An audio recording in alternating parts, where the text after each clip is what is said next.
Nous sommes obligés de vivre dans la joie parce que la joie n'est pas un choix. La joie, c'est un principe.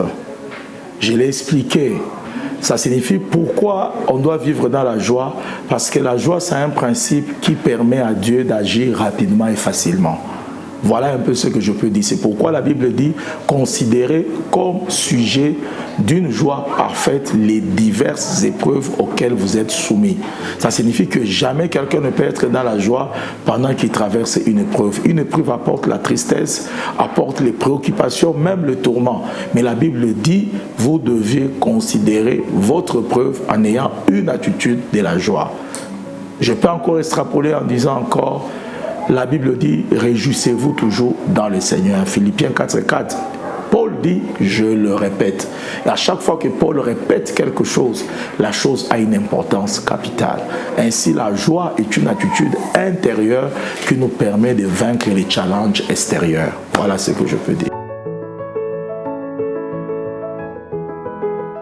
La joie devient une arme spirituelle lorsque la joie provient d'abord de notre esprit. Comment je peux expliquer ça? Il y a des qualités que nous avons, que nous manifestons, qui tirent sa force de notre esprit. La Bible dit « Christ en nous, l'espérance de la gloire ». Ça signifie que lorsque Christ vient habiter en nous, nous avions une joie, mais qui vient vraiment de l'intérieur.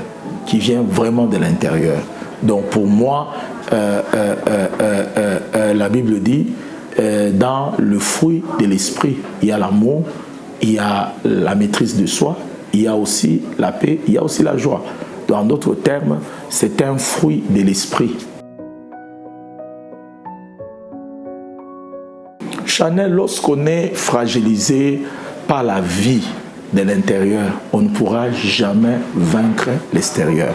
C'est pourquoi Christ n'est pas venu habiter à côté de nous. Christ est venu habiter en nous. Et c'est la dispensation de la grâce. C'est comme si l'homme vit dans deux mondes. Un monde intérieur et un monde extérieur. Et le monde extérieur dépend du monde intérieur. C'est pourquoi les valeurs doivent être intrinsèques et non extrinsèques. Donc pour moi, on ne peut pas être fragilisé. Cette fragilité, c'est ce qu'on appelle même la dépression. C'est le mal de l'âme qui abat l'esprit. Ça signifie qui attire l'esprit vers le bas.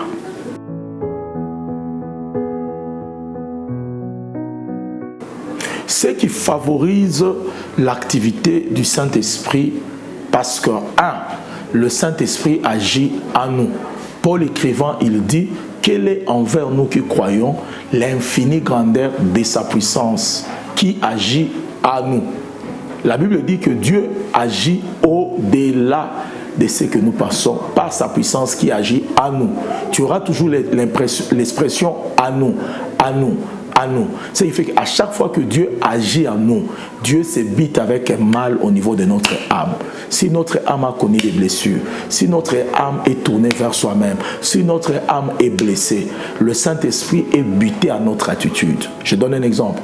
Lorsque l'Esprit de Dieu veut nous conduire chez quelqu'un pour que la personne nous bénisse, nous sommes méchants à l'endroit de la personne qui nous bénisse parce que nous avons été blessés par le passé. Alors la porte qui devait être ouverte, la porte est fermée.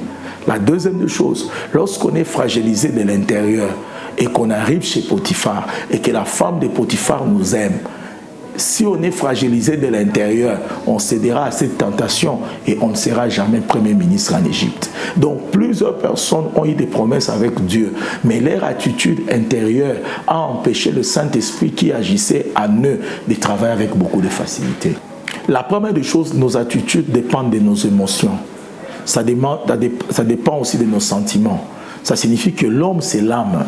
Pour que quelqu'un ait de bonnes attitudes, il doit être restauré dans son âme. L'âme équivaut au caractère, parce que le siège de la personnalité, c'est l'âme.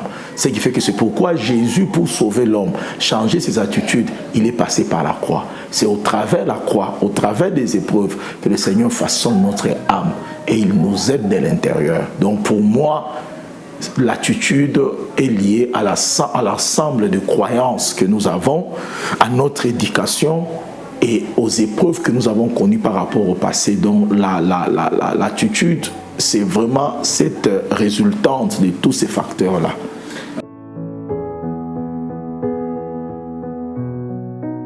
La dépression est définie comme l'abattement de l'esprit parce que le corps est faible. La dépression est définie comme le mal qui est dans l'âme, qui attire l'esprit comme une pesanteur vers le bas. Pour vaincre la dépression, il faut stabiliser l'âme. L'âme est comme un bateau qui est basculé par la tempête. Le premier principe pour vaincre la dépression, il faut espérer. L'espérance, parce qu'un déprimé n'a pas d'espérance.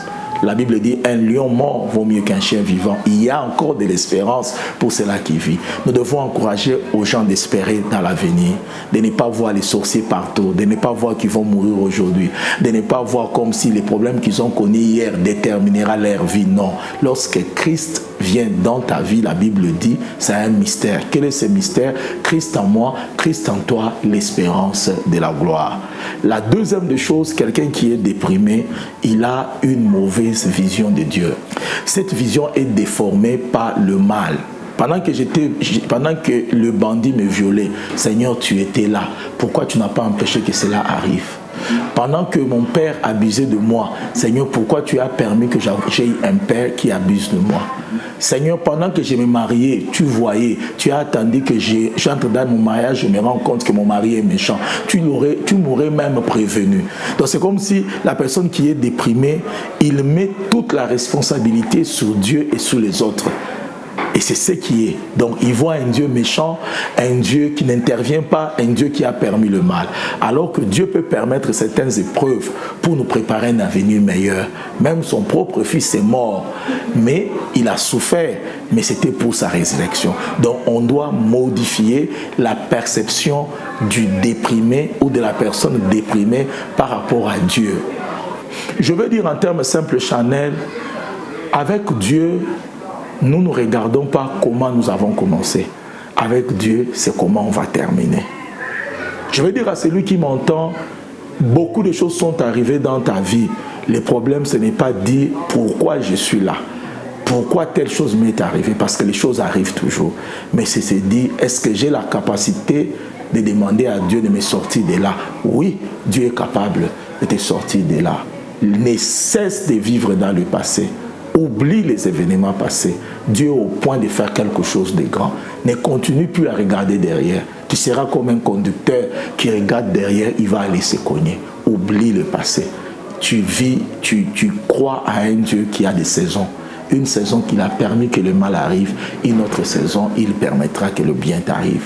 Donc voilà ce que je peux dire. On peut aussi vaincre la dépression par la louange. La Bible dit, au lieu d'un esprit abattu, je vous donnerai un vêtement de louange. Chaque fois que tu sens ton esprit abattu, commence à chanter des cantiques, ton esprit va remonter. Et c'est pourquoi chaque fois que Saoul était près de l'oppression de la mort, David jouait la guitare et les mauvais esprits s'éloignaient. Donc la louange et l'adoration ont une très grande place chez un déprimé. Donc ceux-là qui m'entendent, au lieu d'un esprit déprimé, commencent à adorer, à louer.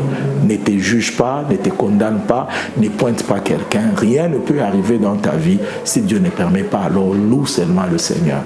Donc voilà ce que je peux dire.